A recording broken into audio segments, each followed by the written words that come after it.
Hi all, അസ്സലാമു അലൈക്കും. Welcome back to Silna's kitchen. ഇന്നത്തെ റെസിപ്പി വളരെ സിമ്പിളായിട്ട് തയ്യാറാക്കിയെടുക്കാൻ പറ്റിയ ഈസി ആയിട്ടുള്ള ഒരു അടിപൊളി വെറൈറ്റി റെസിപ്പിയാണ്. വീട്ടിലുള്ള ചേരുവകൾ കൊണ്ട് തന്നെ തയ്യാറാക്കിയെടുത്തിട്ടുള്ള ഒരു അടിപൊളി പാൽപൂരി റെസിപ്പിയാണിത്. ഇത് എല്ലാവർക്കും ഇഷ്ടാവുന്ന ഒരു അടിപൊളി റെസിപ്പിയാണ്. തീർച്ചയായിട്ടും ഇത് ഇഷ്ടമാവാത്തവരായിട്ട് ആരും തന്നെ കാണില്ല. ഈ രീതിയിൽ പാൽപൂരി തയ്യാറാക്കുവാണെങ്കിൽ എല്ലാവർക്കും ഇഷ്ടാവും. അതുകൊണ്ട് തന്നെ ഈ വീഡിയോ സ്കിപ്പ് ചെയ്യാണ്ട് മുഴുവനായിട്ടും കണ്ടേക്കണേ. എന്നാൽ മാത്രമേ ഞാൻ ഈ റെസിപ്പി എങ്ങനെയാണ് തയ്യാറാക്കിയെന്നുള്ളത് മനസ്സിലാവുള്ളൂ. റെസിപ്പിയിലോട്ട് കിടക്കുന്നതിന് മുമ്പായി എൻ്റെ ചാനൽ ആദ്യമായിട്ട് കാണുന്നവരാണെങ്കിൽ പ്ലീസ് ഒന്ന് സബ്സ്ക്രൈബ് ചെയ്തേക്കണേ. ഒപ്പം തന്നെ ഈ വീഡിയോസ് നിങ്ങൾക്ക് ഇഷ്ടപ്പെടുകയാണെങ്കിൽ ഒരു ലൈക്ക് ചെയ്യാനും മറക്കരുതേ. ഇനി നമുക്ക് റെസിപ്പിയിലോട്ട് കിടക്കാം.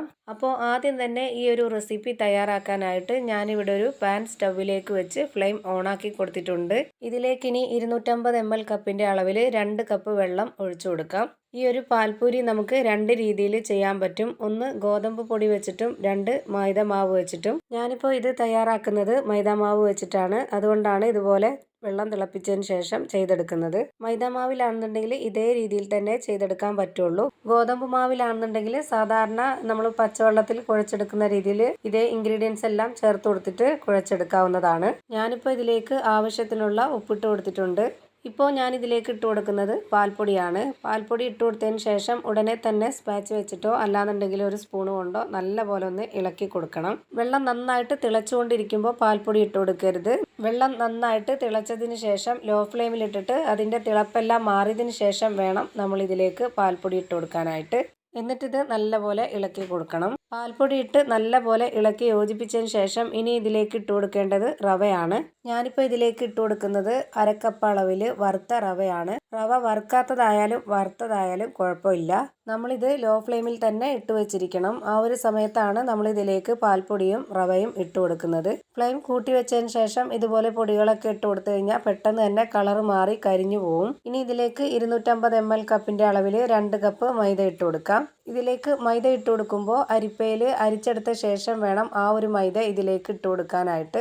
മൈദയിൽ അഥവാ കട്ടകളൊക്കെ ഉണ്ടെങ്കിൽ അതൊക്കെ ഒന്ന് പോയി കിട്ടാൻ വേണ്ടിയിട്ടാണ് ഇതുപോലെ ചെയ്തെടുക്കാൻ പറഞ്ഞത്. 2 കപ്പ് മൈദയ്ക്ക് വേണ്ടിയാണ് ഞാനിപ്പോൾ 1/2 കപ്പ് അളവിൽ റവ എടുത്തിട്ടുള്ളത്. ആ ഒരു കണക്കനുസരിച്ചിട്ട് വേണം എടുക്കാനായിട്ട്. ഞാനിപ്പോൾ ഇതെല്ലാം നല്ല പോലെ ഇളക്കി യോജിപ്പിച്ചെടുത്തിട്ടുണ്ട്. ഇനി ഇതിൻ്റെ ഫ്ലെയിം ഓഫ് ചെയ്യാം. ഫ്ലെയിം ഓഫ് ചെയ്തതിന് ശേഷം ഇതിൽ തന്നെ വെച്ചിരിക്കരുത്. ഞാനിപ്പോൾ ഇത് വേറൊരു പാത്രത്തിലേക്ക് മാറ്റുന്നുണ്ട്. ഇനി ഇത് ചെറിയൊരു ചൂടുള്ളപ്പം നമുക്കിത് കുഴച്ചെടുക്കാം. നല്ല പോലെ ചൂടാറിയതിന് ശേഷം കുഴയ്ക്കാൻ നിന്ന് കഴിഞ്ഞാൽ പെട്ടെന്നൊന്ന് യോജിച്ച് കിട്ടില്ല. ഇങ്ങനെയാവുമ്പോൾ നമുക്ക് വേഗം തന്നെ കുഴച്ചെടുക്കാൻ പറ്റും. ഇനി ഇതിലേക്ക് കുഴച്ചെടുക്കാനായിട്ട് എത്രത്തോളം നനവ് വേണം എന്നുള്ളത് നമ്മൾ കൈകൊണ്ട് തൊട്ട് നോക്കുമ്പോൾ ഒന്ന് മനസ്സിലാവും. അപ്പോൾ നമ്മൾ ഇതിലേക്ക് വെള്ളം ഒഴിച്ചു കൊടുക്കരുത്. പകരം പാല് തന്നെ ഒഴിച്ചു കൊടുത്തിട്ട് വേണം കുഴച്ചെടുക്കാനായിട്ട്. ഞാനിപ്പോൾ ഇതിലേക്ക് 1/2 കപ്പ് അളവിൽ പാലെടുത്തിട്ടുണ്ട്. പശുവിൻ പാലാണ് എടുത്തിട്ടുള്ളത്. ഇത് മുഴുവനായിട്ടും ആദ്യമേ ഒഴിച്ചു കൊടുക്കുന്നില്ല. ആദ്യം പകുതി ഒഴിച്ചു കൊടുത്തതിന് ശേഷം കുഴച്ചെടുക്കാം. എന്നിട്ട് വേണമെന്നുണ്ടെങ്കിൽ മാത്രം നമുക്കിതിലേക്ക് ബാക്കി കൂടി പാലൊഴിച്ചു കൊടുക്കാം. ഇപ്പോൾ ഇത് കറക്റ്റ് ആയിട്ടുണ്ട്. ഇനി ഇതിലേക്ക് പാലൊഴിച്ചു കൊടുക്കുന്നില്ല. ഞാൻ 1/2 കപ്പ് പാലെടുത്തതിൽ പകുതി പാലേ ഒഴിച്ചു കൊടുത്തിട്ടുള്ളൂ. ഇനി ഇത് കുഴച്ചെടുക്കുമ്പോൾ തന്നെ നമുക്ക് കയ്യിൽ ഒട്ടുന്ന പോലെ തോന്നുന്നുണ്ടെങ്കിൽ കയ്യിലേക്ക് കുറച്ച് എണ്ണ ഒഴിച്ചു കൊടുത്തതിന് ശേഷം വേണമെന്നുണ്ടെങ്കിൽ കുഴച്ചെടുക്കാം. ഞാനിപ്പോൾ ഇത് നല്ല പോലെ കുഴച്ച് റെഡിയാക്കി എടുത്തിട്ടുണ്ട്. ഇനി ഈ മാവൊന്ന് റെഡിയാക്കി എടുക്കാം. അതിനായിട്ട് ഞാനിവിടെ ഒരു ബോർഡ് എടുത്ത് വെച്ചിട്ടുണ്ട്. ഇതിലേക്ക് കുറച്ച് പൊടി ഇട്ട് കൊടുക്കാം. പൊടി ഇട്ട് കൊടുത്ത ശേഷം ഇതുപോലെ മൊത്തത്തിലൊന്ന് സ്പ്രെഡാക്കി കൊടുക്കണം. എന്നിട്ട് ഇതിലേക്ക് നേരത്തെ കുഴച്ച് വെച്ചിട്ടുള്ള ആ ഒരു മാവ് ഇതിലേക്ക് എടുത്ത് വെച്ച് കൊടുക്കാം. ഇനി ഈ മാവ് ഇതേപോലെ ഒന്ന് കട്ട് ചെയ്തെടുക്കാം. ഞാനിപ്പോൾ ഇതുപോലെ 4 പീസാക്കി എടുത്തിട്ടുണ്ട്. ഇനി ഇതൊരു ബോൾസ് ആക്കി എടുക്കാം. ഇത് കണ്ടില്ലേ, ഇതുപോലെ നല്ല വലിപ്പത്തിലുള്ള ബോൾസ് ആക്കിയിട്ടാണ് ഈ 4 മാവും എടുത്തിട്ടുള്ളത്. ഇത്രയും മതി. ഈ ഒരു രീതിയിലാണ് റെഡിയാക്കി എടുക്കേണ്ടത്. ഇനി നമുക്ക് ഇതിലെ ബാക്കിയുള്ള മാവെല്ലാം എടുത്തു മാറ്റിയിട്ട് ഒരു മാവ് മാത്രം ഇതിലേക്ക് വെച്ച് കൊടുക്കാം. അതിലേക്ക് ഇനി കുറച്ച് പൊടി ഇട്ട് കൊടുക്കാം. പൊടി ഇട്ട് കൊടുത്തതിന് ശേഷം എല്ലാ ഭാഗത്തേക്കും ഇതുപോലെ ഒന്ന് കോട്ട് ചെയ്തിട്ടെടുക്കാം. ഇനി ഈ മാവ് നന്നായിട്ടൊന്ന് പരത്തിയെടുക്കാം. ഒരുപാട് നല്ല നൈസായിട്ടല്ല, കുറച്ച് കട്ടിയിൽ വേണം ഇത് പരത്തിയെടുക്കാനായിട്ട്.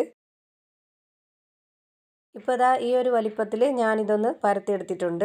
ഇനി ഈ മാവ് വളരെ ചെറുതായിട്ട് ചെറിയ ഷേപ്പിലാണ് ഞാനിപ്പോൾ ഇത് കട്ട് ചെയ്തെടുക്കുന്നത്.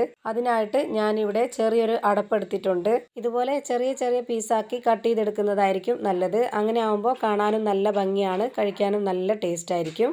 ചൂടുവെള്ളത്തിൽ മൈദ നല്ലപോലെ വാട്ടിയെടുത്തതിന് ശേഷം നമ്മൾ കുഴച്ചെടുത്തത് കൊണ്ടാണ് ഇതുപോലെ മാവ് ഒരുപാട് വലിഞ്ഞു വരാത്ത രീതിയിൽ നന്നായിട്ട് കറക്റ്റായിട്ട് നമുക്ക് കുഴച്ച് റെഡിയാക്കി എടുക്കാനും അതുപോലെ തന്നെ പരത്താനും ഇതുപോലെ കട്ട് ചെയ്തെടുക്കാനും പറ്റുന്നത്.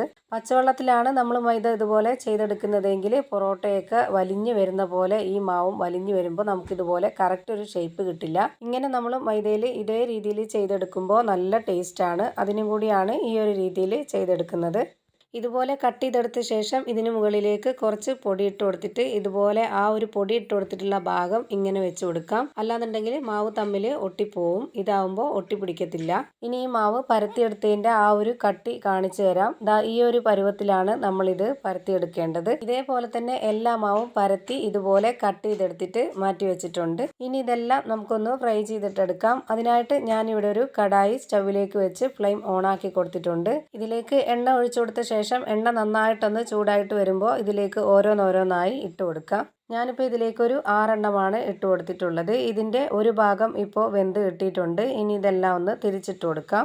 എണ്ണ നന്നായിട്ട് ചൂടായിട്ട് വന്നതിന് ശേഷം നമ്മളിതൊരു മീഡിയം ഫ്ലെയിമിലിട്ടിട്ടോ അല്ലാന്നുണ്ടെങ്കിൽ ലോ ഫ്ലെയിമിൻ്റെയും മീഡിയം ഫ്ലെയിമിൻ്റെയും ഇടയ്ക്കുള്ളൊരു ഫ്ലെയിമിലിട്ടിട്ടും വേണം വേവിച്ചെടുക്കാനായിട്ട്. അല്ലാന്നുണ്ടെങ്കിൽ ഇത് പെട്ടെന്ന് തന്നെ കരിഞ്ഞു പോവും. ഇപ്പോൾ ഇതെല്ലാം നല്ലപോലെ വെന്ത് വന്നിട്ടുണ്ട്. ഇനി ഇതെല്ലാം എണ്ണയിൽ നിന്നും കോരി മാറ്റാം. ഇനി ഇതിലേക്ക് വേണ്ടത് കാച്ചി വെച്ചിട്ടുള്ള പശുവിൻ പാലാണ്. നല്ല കട്ടിയുള്ള വെള്ളം ചേർക്കാത്ത പാലാണ് വേണ്ടത്. ആ പാലിൽ 1-2 ഏലക്ക കൂടി ഇട്ട് കൊടുത്ത് കാച്ചുവാണെന്നുണ്ടെങ്കിൽ ഒരു പ്രത്യേക മണവും ടേസ്റ്റും ആയിരിക്കും. ഞാനിപ്പോൾ എല്ലാ മാവും ഇവിടെ ഫ്രൈ ചെയ്ത് മാറ്റിയിട്ടുണ്ട്. നല്ല പപ്പടം പോലെ പൊള്ളി വന്നിട്ടുള്ള ഒരു അടിപൊളി പൂരിയാണ് റെഡിയായി കിട്ടിയിട്ടുള്ളത്. ഇതിലേക്ക് വേണ്ടുന്ന ആ ഒരു പശുവിൻ പാല് നേരത്തെ തന്നെ വെള്ളം ചേർക്കാതെ ഏലക്ക ഇട്ട് കാച്ചി വെച്ചിരുന്നു.